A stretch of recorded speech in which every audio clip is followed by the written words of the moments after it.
Sa totoo lang po, napuwersa si Ping na mag-resign na lang kaysa i-expel siya.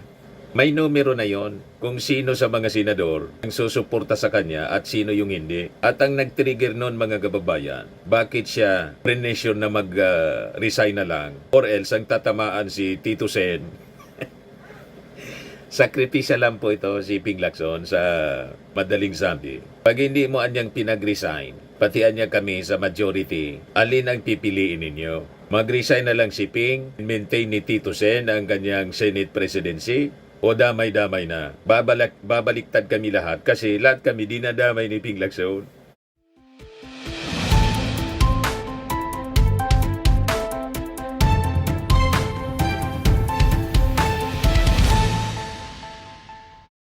Hello po mga kababayan, si Dante Maravillas. Dito ulit tayo sa ating podcast Live with Dante M. Si Senate President Tito Soto, inihayag na niya mga kababayan yung mga possible names na papalit kay Senator Ping Lacson na finally kagabi nag-submit na po ng kanyang resignation at natanggap na rin po ng opisina ni Senate President Tito Soto. Hindi na po napigil si Ping.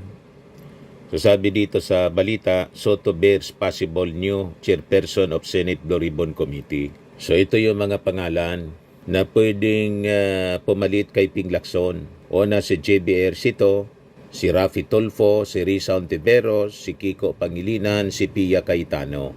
Sino sa tingin ninyo ang swak mga kababayan? Saya nga si Ping ang pinakaswak talaga na Chairman Committee on Blue Ribbon, si Ping Lacson. Kaya lang, hindi man niya pwede na i-maintain yung kanyang chairmanship. Kasi, ito sa tingin ko lang po mga kababayan. Yung mga sinasabi sa balita na may support si Ping mula sa majority, malamang wala.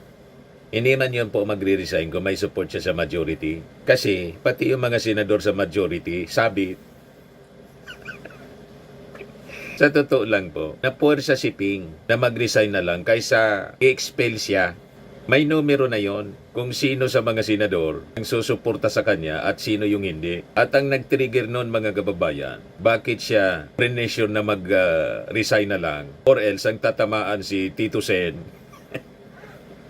Sakripisya lang po ito si Ping Lacson sa madaling sabi. Pag hindi mo anyang pinag-resign, patian niya kami sa majority, alin ang pipiliin ninyo? Mag-resign na lang si Ping, maintain ni Tito Sen ang kanyang Senate presidency, o damay-damay na. Babaliktad kami lahat kasi lahat kami dinadamay ni Ping Lacson.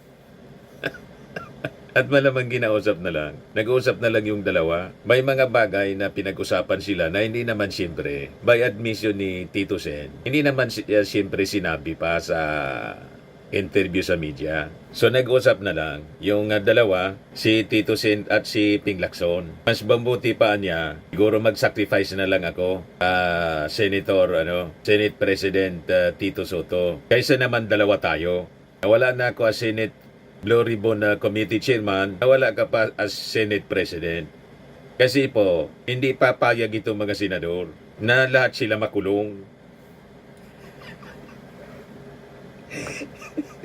So, tama yung sinabi ng CBCP. This is a cover up, mga kababayan. Kaya nga, sabi dito sa balita, si Jingo Estrada, ang preferred niya daw na maging chairman ng committee, Blue Ribbon Committee, si Pia Cayetano. Alam na this? Si Pia Cayetano nasa majority. Yung kapatid niya, si Alan, nasa minority kasama ni Jingo Estrada. Yan Senator Pia posibleng susunod na Senate Blue Ribbon Committee Chair, sabi ni Jingo Estrada. Well, there are a lot of qualified, more than qualified senators to lead the Blue Ribbon Committee like Senator Pia Cayetano who wants the chairmanship of the committee.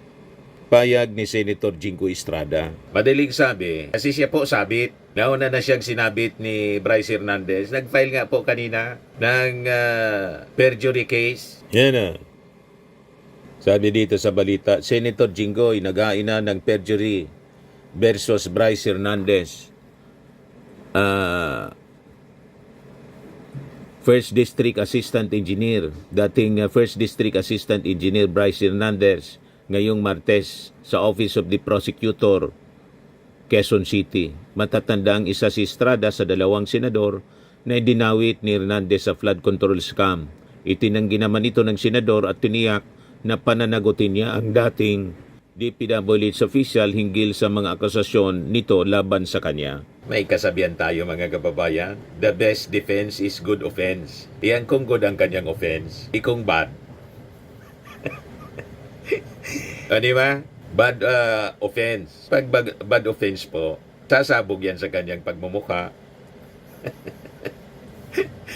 Di ba? But for the meantime, siyempre, para palabasin niya mga kababayan, baka kasi magbago pa ang future. Siyempre, gagawin ni Jingo Estrada yung lahat ng makakaya niya para hindi na siya makabalik sa kulungan. Pag nakulong pa kasi siya mga kababayan sa pangalawang pagkakataon, maka lifetime na. Iba po, plunder, another plunder po. Desidido pa naman mga kababayan ng ating Pangulong Bongbong na talagang tuldukan ang nakasanayan ng pagnanakaw sa ating gobyerno. Yan yung kanyang assurance sa interview ng Manila Bulletin Reporter kahapon. Na ang sabi ng ating Pangulo, yung mga safeguards tinanggal, naging policy na, at ang salarin po yung previous administration ni Digong. Nakita na ninyo mga kababayan? O ngayon, going back dito sa endorsement ni Jingo Estrada kay Pia Cayetano, ito siguro yung nakikita nila na senador na tanggap ng majority, tanggap ng minority. Na sa paningin ni Jingoy, magiging safe siya. Safe ka na niya, sabi ni Marcoleta. Yun pala, hindi pa safe. Nakita ninyo? So, tama po yung CBCP. Yan o, yung statement niya kahapon. We strongly oppose any attempt to preempt or derail the investigation through backroom deals, leadership takeovers, or selective justice. No to whitewash. Yes to full accountability.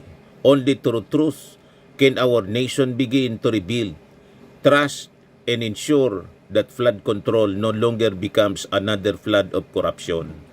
Ito mga rigo doon sa Senado, malinaw po. Kaya ang panawagan natin, abolish Senate na po talaga. Dapat talaga mag-chatsa na tayo. Hindi pwede yung hindi pwede yung panawagan ni Cayetano na mag-resign daw lahat. Wala man pong wala mang base sa snap election na pinopropose niya.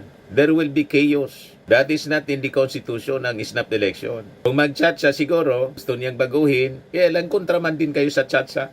Di ba yung Senado, laging kontra sa chatsa? Yung Congress sana gusto ng chatsa. We have to abolish Senate mga kababayan. Sabi ko sa inyo many times. Kasi po, pinamumugara na po ng mga kampo ng kadiliman.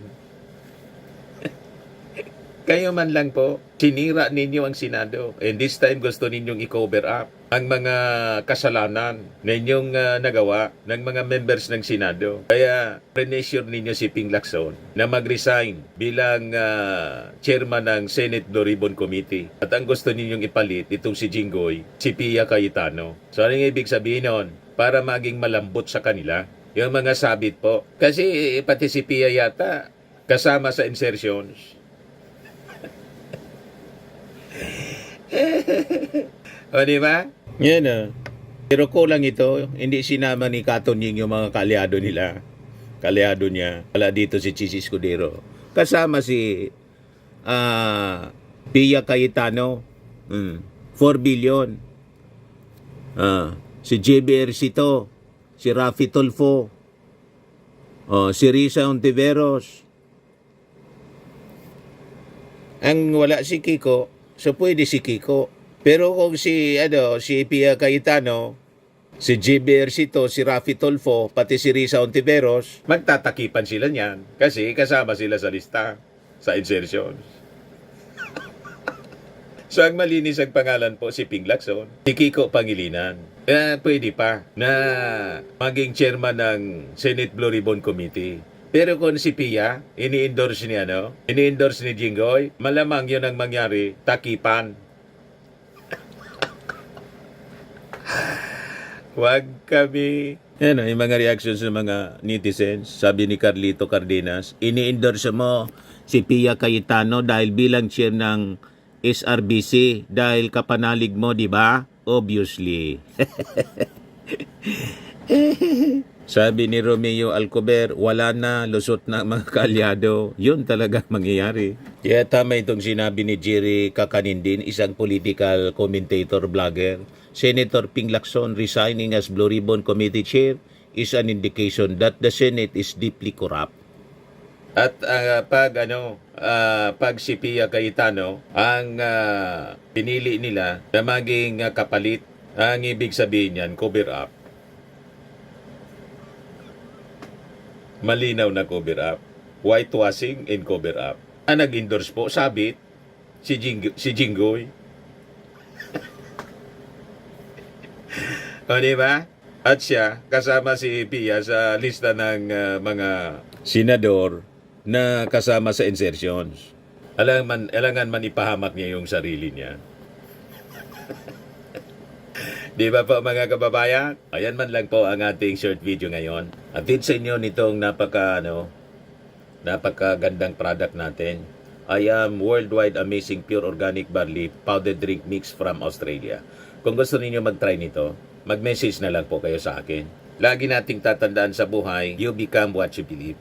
Bye-bye po. God bless.